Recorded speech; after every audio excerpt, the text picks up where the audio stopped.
एक छोटा सा गांव था समरपुर, जिसमें में एक पुरानी हवेली थी। हवेली किसी रहस्य से घिरी हुई थी।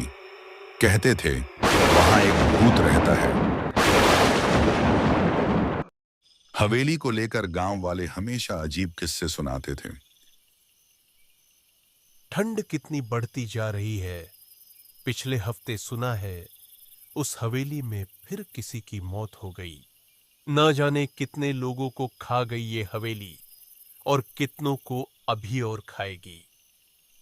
पता नहीं कब हमें इससे छुटकारा मिलेगा। गांव में एक लड़का था जिसका नाम करण था। उसे उन सब कहानियों पर विश्वास नहीं था जो हवेली को लेकर गांव वाले सुनाते थे।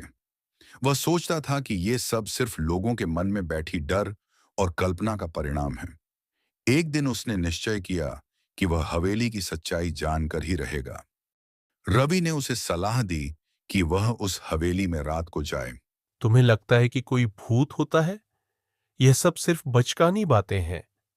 मैं वहां जाऊंगा और वह सभी कहानियां सच साबित करूंगा कि यह केवल भ्रम है। रवि के विरोध के बावजूद करण शाम ढलते ही हवेली की तरफ चल पड़ा। जब रात का सन्नाटा छाया, करण हवेली के पास पहुंचा। हवेली का दृश्य और भी डरावना लग रहा था। उसने दरवाजे को हल्के से खटखटाया, लेकिन कोई प्रतिक्रिया नहीं हुई। फिर वह धीरे धीरे दरवाजा खोलकर अंदर चला गया।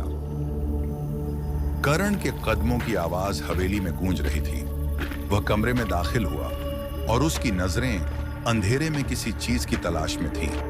अचानक उसे दीवारों पर पुरानी पेंटिंग्स दिखाई दी जो समय के साथ फीकी हो चुकी थीं। एक विशेष पेंटिंग उसकी आंखों के सामने आई, जिसमें एक महिला की तस्वीर थी जिसकी आंखें अजीब ढंग से उसकी ओर देख रही थीं। उसे थोड़ी अजीब सी घबराहट महसूस होने लगी। ये अचानक से इतनी ठंड कैसे हो रही है? करण ने अपने पास की लालटेन को जलाया और आगे बढ़ने लगा। हवेली के अंदर की हवा सर्द और भारी थी, जैसे वहां कोई रहस्य दफन हो।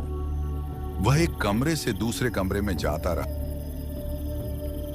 फिर अचानक उसने एक कमरे में एक पुराने बक्से को देखा। करण ने बक्से को खोला। तभी अचानक एक ठंडी हवा का झोंका आया।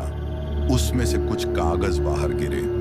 करण ने कागज को उठाया और पढ़ा, तू भी मरेगा अब। यह पढ़ते ही करण का दिल तेजी से धड़कने लगा। उसे महसूस हुआ कि हवेली में कुछ अजीब है। करण ने सोचा कि वह अब लौटे, लेकिन तभी उसने सुनी थी एक धीमी आवाज, जाओ मत, मैं तुम्हें देख रही हूँ। यह आवाज किसी महिला की थी और उसे सुनते ही उनके शरीर में